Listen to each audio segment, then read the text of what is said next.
had a dream in a perfect world, and it was there in a much better show. And so there were many VIPs.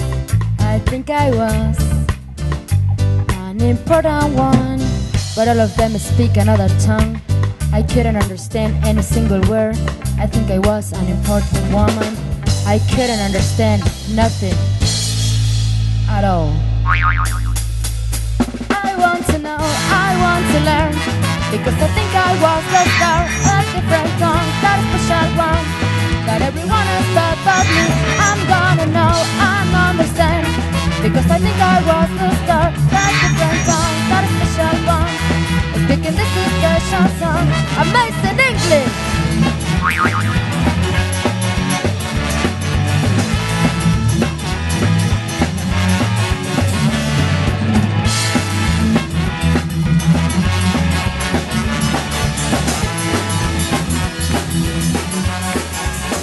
Con ustedes, Jeff González. Hola, soy Jeff González y hoy tendré el gusto de conducir este programa. Me apoyaré el talento de mis compañeros Vilma Brown, Miranda Wise y Rudy Arroyo en las diferentes secciones de nuestro show. Todo esto será aderezado con la música de nuestra talentosa banda, los mismísimos indeseables inquilinos.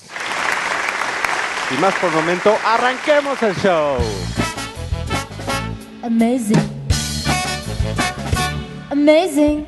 Disfruta de nuestras cápsulas de ecología y viajes, el sketch y mucho más en A Much Better Show. Amazing English.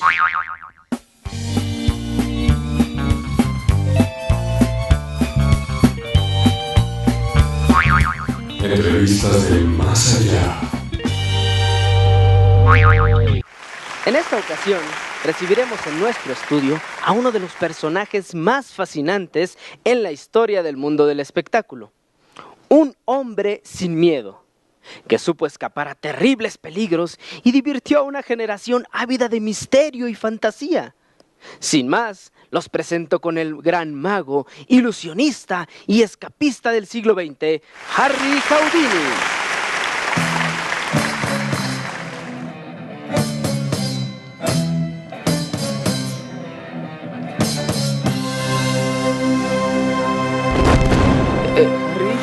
¿Qué pasa? Producción, ¿dónde está Harry? Bueno. Ahora sí, amigos. Con ustedes, el mago y escapista, Houdini.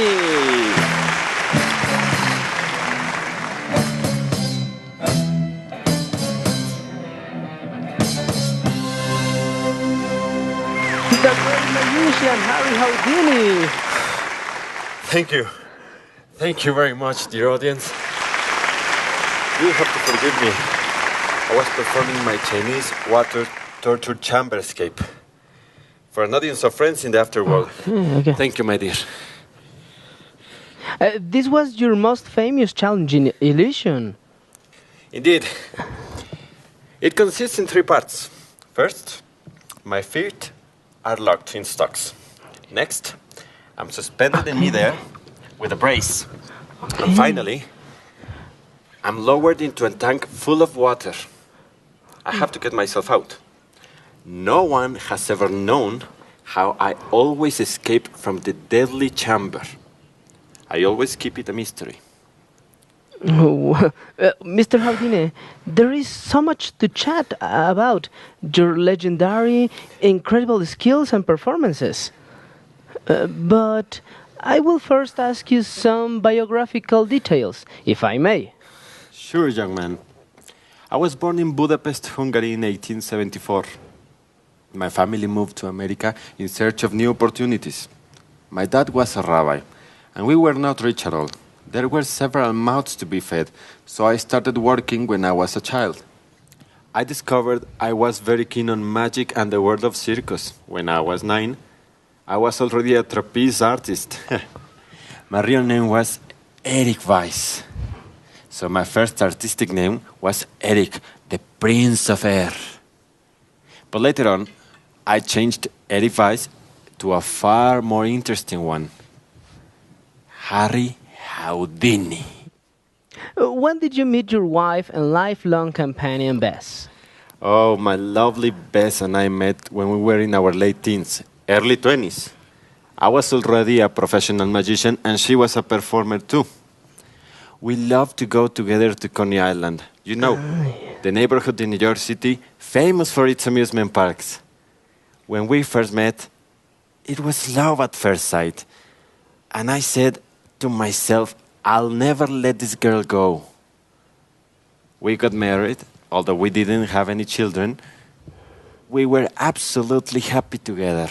She was my stage assistant, so we were partners too. I must mention that at first, it was a bit hard, the relation between Bess and my family, because we were Jewish and she wasn't. My mother was very jealous of her, because I had always been her favorite. Oh, yes. I was such a mama's boy. But at the end, my two girls got along just fine. I'm glad. Now, please tell us everything about your magician career. Of course. I was first known for my handcuff acts. I became famous and began touring around the top vaudeville houses in America, then in Europe.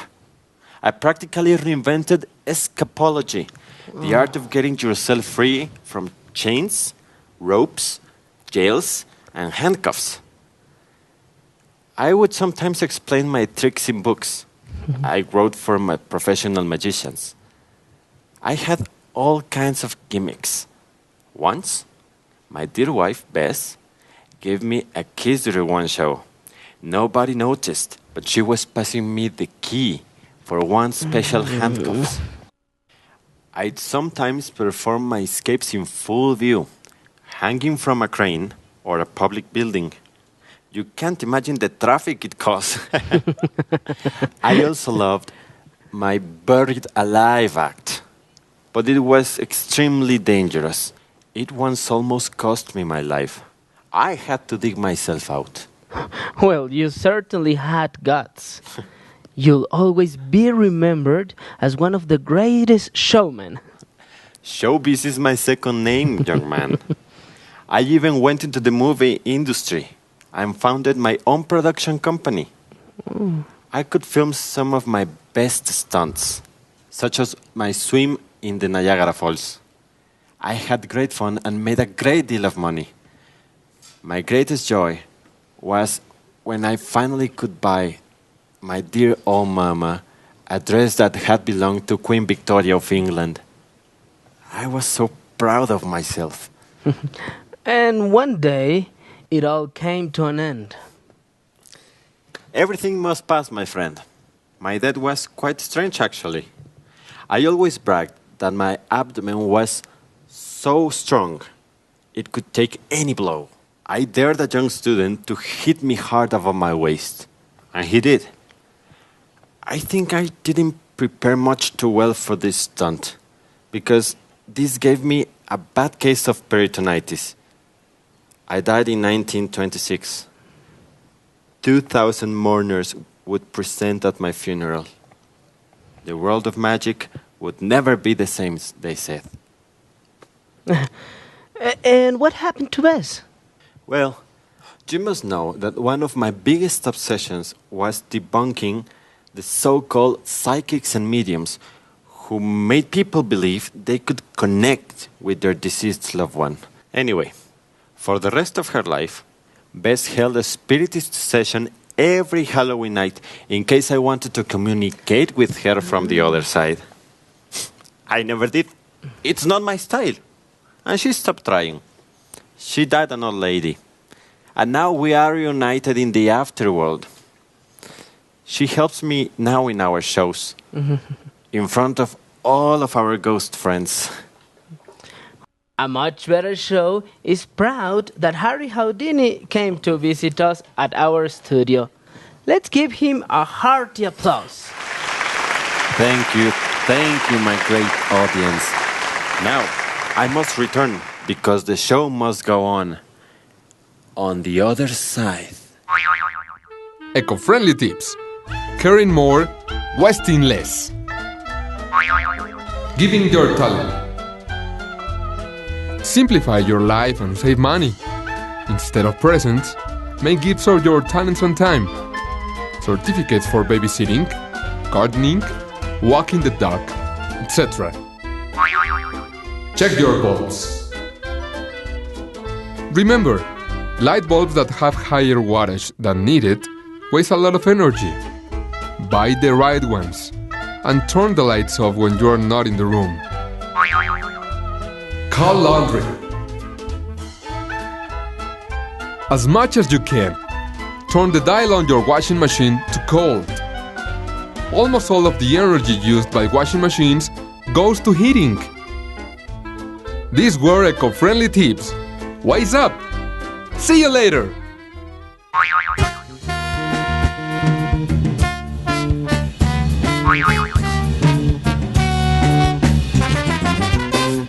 Hola, este es nuestro primer flash informativo del programa de hoy. ¿Están listos? Aprenderemos el uso de will. En inglés, no existen los verbos en futuro. Lo que hacemos es agregar will a un verbo para convertirlo al tiempo futuro. Aquí van algunos ejemplos. You'll have to forgive me. But I will first ask you some biographical details, if I may. I'll never let this girl go. You'll always be remembered as one of the greatest showmen. No parece muy difícil, ¿verdad? Es cuestión de añadir will después del pronombre en cuestión, o bien usar la contracción doble L. I will, I'll. You will, you'll. He, she, it will. He'll, she'll, it'll. We will, we'll. They will, they'll. Y para el negativo se usa not, ya sea completo o usando la contracción won't. I will not, I won't. You will not, you won't. He, she, it will not. He won't, she won't, it won't. We will not, we won't. They will not, they won't. Utilicen la forma contraída cuando hablen o escriban en situaciones informales. Le darán mayor naturalidad a su inglés. Bueno, eso es todo por el momento. Fíjense en el uso de will a lo largo del programa. Nos vemos.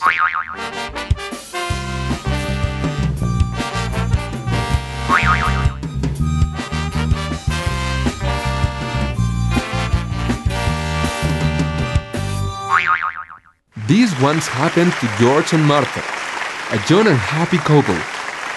Martha, Martha, my love, I think you worry too much.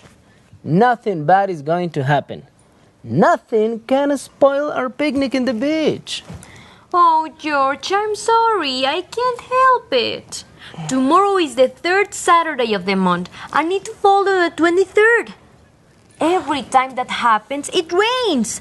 I'm positive. It's raining tomorrow. But who gave you that strange theory?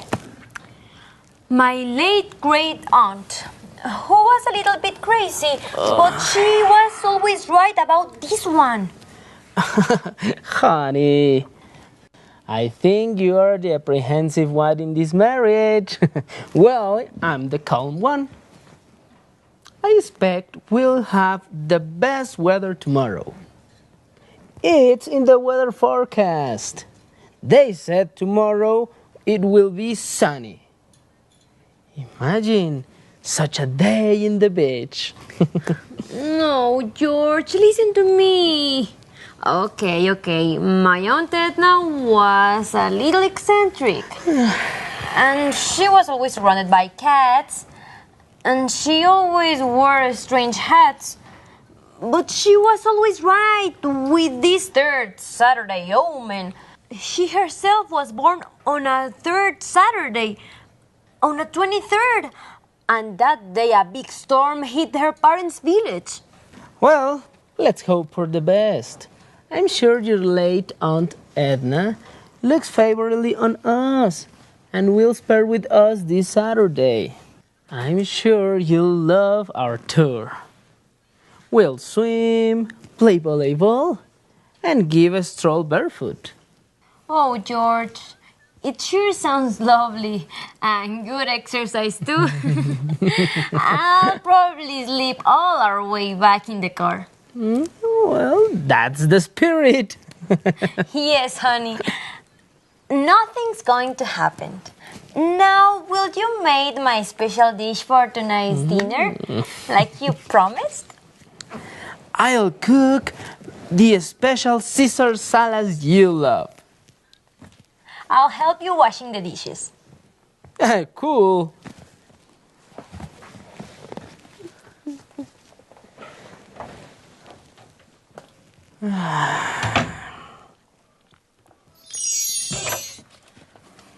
I think I'm ready, George. Perfect, my love. Look outside. It's sunny as ever. Beach picnic. Here we go. Look, they are neighbors. I think I'll say hi to them. I'll be right back. Okay. Cursed rainy Saturdays, huh? We're going to the beach, Aunt Edna. Oh, George! It just started raining. Why do I say raining? It's deluging. Our picnic. No, can it be? My Aunt Edna's cursed rainy Saturday?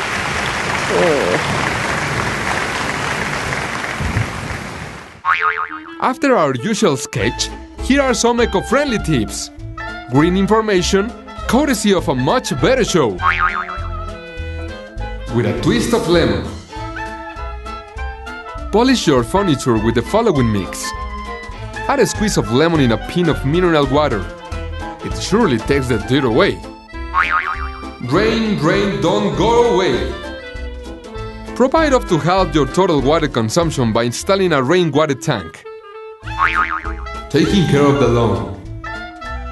You might be just giving the lawn a light sprinkle every day in order to save water.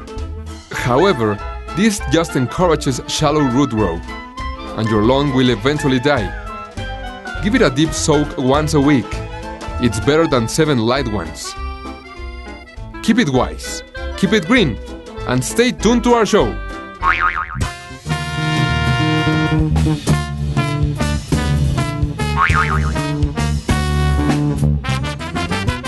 Hola, bienvenidos otra vez a mi espacio, el flash informativo de este programa. Como ya dije, hoy revisamos el Modal Auxiliary Will, esa mágica palabra. Se usa en general para hablar en tiempo futuro y en específico para las siguientes situaciones. Al hacer predicciones. They said tomorrow it will be sunny. Al tomar una decisión espontánea. I think I'll say hi to them. Al prometer algo. I'll cook the special Caesar salad you love. Al ofrecer ayuda. I'll help you washing the dishes. Y para pedir que alguien haga algo. Now, will you make my special dish for tonight's dinner, like you promised? Tenga paciencia al aprender las funciones de will. Son muchas. Todo se logra con la práctica. Nos vemos luego. Now, a much better show brings you its touristy tips section. Travel notes for the bold and the curious. Hi, I'm Miranda Weiss. Today's our turn to be your guides in the touristy tips section. With the two of us in charge, this will be today's show best part. And I'm Jeff Gonzalez. We are in Teotihuacan, ancient Mexican metropolis, the birthplace of the gods. I'm sure you'll love our tour. Come on, let's go. Best known for the majestic sun and moon pyramids, as well as for its impressive Avenue of the Dead, Teotihuacan is an enormous archaeological site not far from Mexico City. The Aztecs named it Teotihuacan, birthplace of the gods, because they related their creation myths to the city. The real name of the city is unknown. The origin of Teotihuacan is mysterious too. It is said to have been founded by the Toltec culture around the 2nd century before Christ. The city's splendor reached its peak in the 4th century before Christ, when its influence and power extended all through Mesoamerica. Teotihuacan was abandoned in the 7th or 8th century, most probably after years of slow decline. The Pyramid of the Sun is one of the largest in the American continent. While the paint and plaster that covered the pyramid no longer exist, its monumentality and beauty will always prevail. The Pyramid of the Moon is smaller, but no less interesting. Excavations have discovered skeletons, artifacts, and relics, the remains of an ancient, complex, sophisticated culture. The city's beauty doesn't entirely rely on the pyramids. Down the city's main avenue, the so-called Avenue of the Dead, lays the Temple of the Feathered Serpent. This vast area was named the Citadel by the conquering Spaniards. They believed it to be a sort of fortress. Thousands of tourists visit these and other surrounding sites in awe of whatever happened here in its glory days. Miranda and I agreed on something. Our trip highlight was the frescoes which embellished the old temples and residences. They could easily rival in beauty to the Italian Renaissance murals. In some way, the glory of Teotihuacans and other ancient Mexican frescoes was later echoed by our muralist movement in the 20th century. This was our day off in the archaeological site of Teotihuacan. I'm so happy but exhausted, Miranda. I'll probably sleep all our way back. We are Jeff Gonzalez and Miranda Weiss for tourist tips in a much better show. Stay tuned. Here are some last eco-friendly tips. In the shower. If you have to run it until the water heats up, why not catch the excess in a bucket and use it to water the garden or wash in the backyard?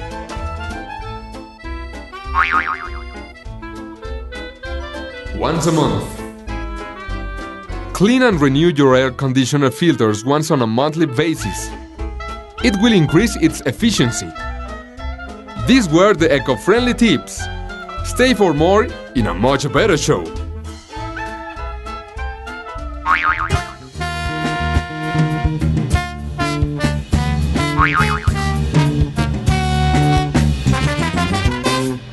En este flash informativo veremos 3 usos más de will. Puede usarse con sure. I'm sure más sujeto más will. I'm sure you'll love our tour. Puede usarse con hope. I hope más sujeto más will. I hope we'll have the best weather tomorrow. Puede también usarse con probably. Sujeto más will más probably. I'll probably sleep all our way back in the car. ¿Ven la cantidad de usos para will? Tengan paciencia, practiquen mucho, vean mucho este programa y paulatinamente los incorporarán a su inglés.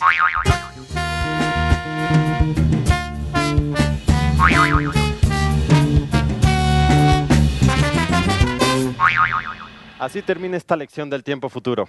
Nos vemos en la siguiente emisión de Amazing English, a Much Better Show. Gracias a todos los que hicieron este programa y a ti por vernos. Hasta el próximo semestre. I want to know, I want to learn. En este último flash informativo, recapitularemos lo que hoy aprendimos sobre will. Esta palabra se agrega a los verbos para convertirlos al futuro y se usa su forma contraída cuando hablamos y escribimos coloquialmente. Afirmativo, I will, I'll. You will, you'll. He, she, it will. He'll, she'll, it'll. We will, we'll. They will, they'll. Y en la forma negativa, I will not, I won't. You will not, you won't. He, she, it will not. He won't, she won't, it won't. We will not, we won't. They will not, they won't. Will se usa para hacer predicciones, cuando tomamos una decisión espontánea, para prometer algo, para ofrecer ayuda, para pedir que alguien haga algo, etc. They said tomorrow it will be sunny. I'll cook the special Caesar salads you love. I'll help you washing the dishes. Now, will you make my special dish for tonight's dinner? También se usa con sure, hope y probably para expresar diferentes grados de creencia y expectativa. I'm sure you'll love our tour. I hope we'll have the best weather tomorrow. I'll probably sleep all our way back. No te pierdas la próxima emisión de Flash Informativo. Hasta la vista.